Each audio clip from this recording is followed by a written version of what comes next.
makulimlim ang panahon ngayon. Sana hindi umulan. From Daet to Batubadami para mga 45 minutes na pinabiyayo ng mga motorista. Hindi na yung kalayuan, hindi naman. Papunta na ako ngayon sa waiting area sa Talisay. Yun. Bali yung mga shoutout nyo sa shoutout idol. Yes. Yun, si Idol Mike.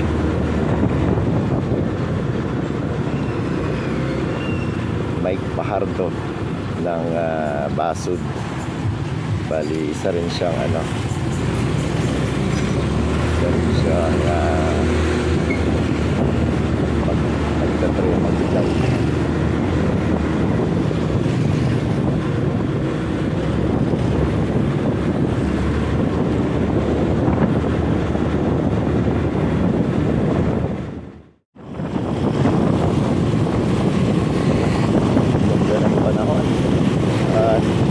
Gusto kami ng Talisay. Dito na kami sa may traffic spot sa Europe.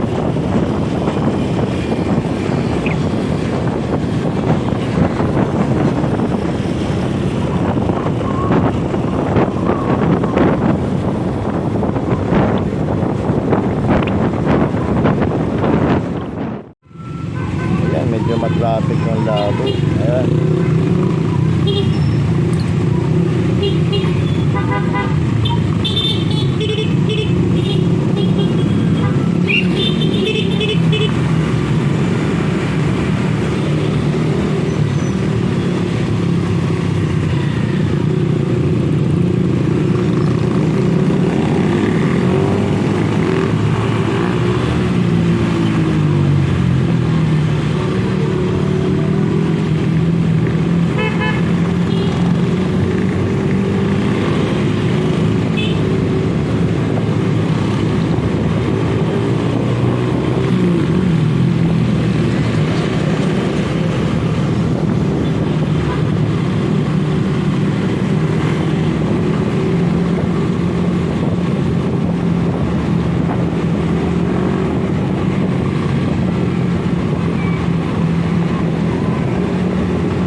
Nandito na tayo sa sentro ng Batbalan.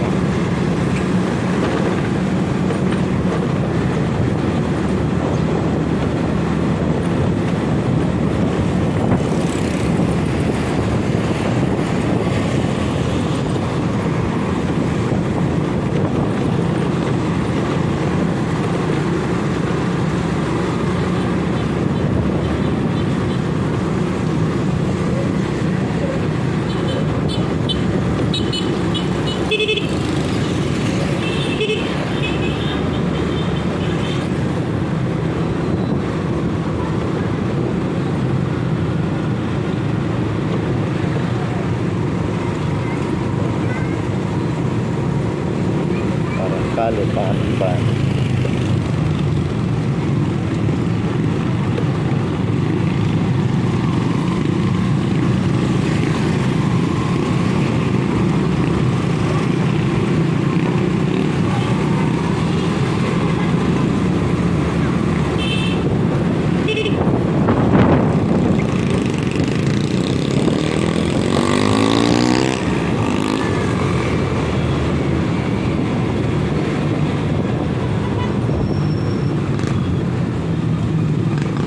Ito na.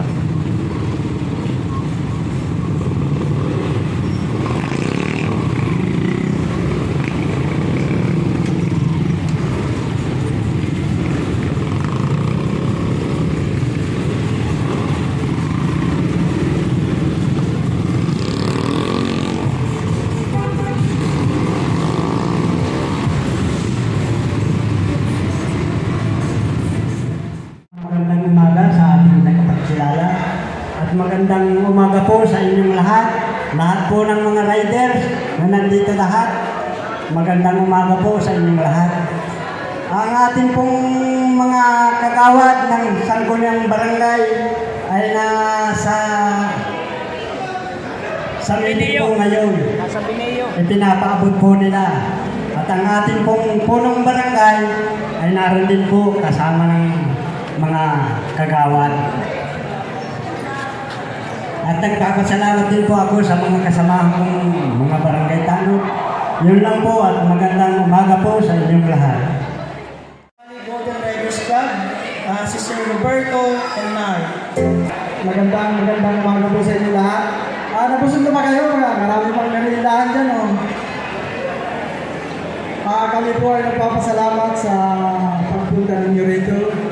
At sana ay samahan natin ay magtuloy-tuloy pa. Yun lang po at magandang umaga po sa inyo lahat. Maraming salamat, Insan Kagawad Andrew Vasco ng Barangay Cruz.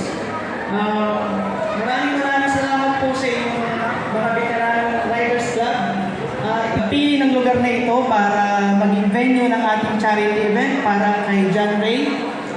Bilang Pangulo po ng Batubalani Riders Club, dahil kami po ay napakabatang Riders Club pa lang, mag-iisang taon pa lamang po kami ngayong June, ay isa pong inspirasyon ng activity na ito para kagaya ninyo, kami rin sa mga darating na panahon ay makakasama ninyo sa mga ganitong klaseng event.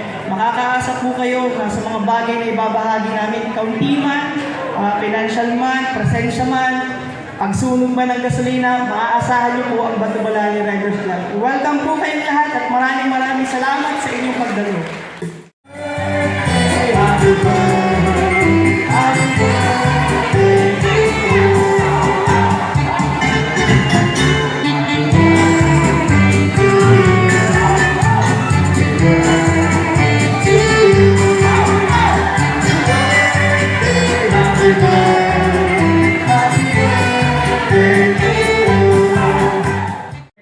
Sakali makakatakas. Masasabi ko lang po, maraming salamat sa suporta ng mga riders dito sa Bicol. Lalo na sa Camarines Sur, maraming salamat sa suporta nyo. Sana padagos lang tayo sa pagtulong, lalo sa mga beneficiary natin, sa mga sunod na charity. Magsama-sama tayo, tulong-tulong lang at maging survive ang mga beneficiary natin. Ayun lang at maraming salamat kay Mr. Pakit.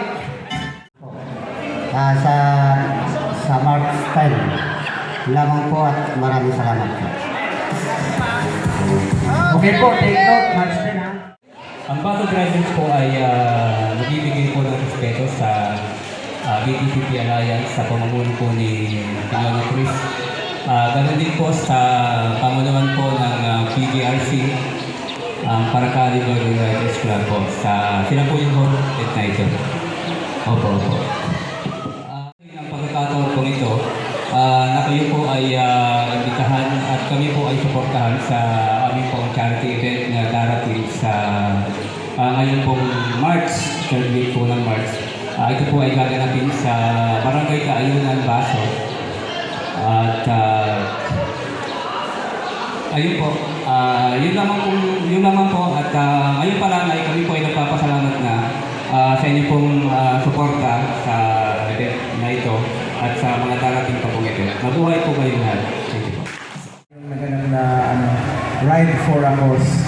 And dahil po dyan, as one of the organizers of the Port Bantayo, nagbibigay po din kami ng konting halaga para dito sa beneficiary ninyo.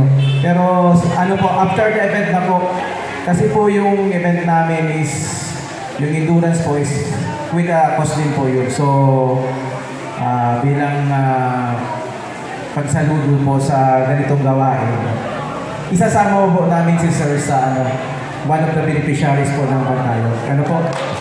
Hindi man po kalakihan, pero naway maging makatulong po para sa inyong pagpapagamot. And kukunin ko lang din po ang pagkakataon nito para imbitahan po yung mga riders natin dyan na may hilig sa endurance. Sa wala pa pong idea, ang endurance po ay isang paglalakbay gamit ang inyong kabayong bakal na merong oras na binibigay at meron po mga lugar na pupuntahan kayo. Ito po, Fort Bantayog Endurance for a Cause happening in April 13 and 14. Ang start po nito is Provincial Capital Grounds. Ang checkpoint 1 is Windmill Pililia. And then the photo ops number 1 is the Fantasy World Selenary. And then checkpoint 2 is Jose Panganiban po, and then tagging checkpoint po sa Bagaspas Rock. Yung pong mga nais mamasyal, sigurado po mag-enjoy po kayo sa ruta kasi maganda po yung place. So, ini-invite ko po kayo. Punta lang po kayo sa Facebook page ng Port Bantayog, and then nandun po yung mga detalye po. Ano po? And then,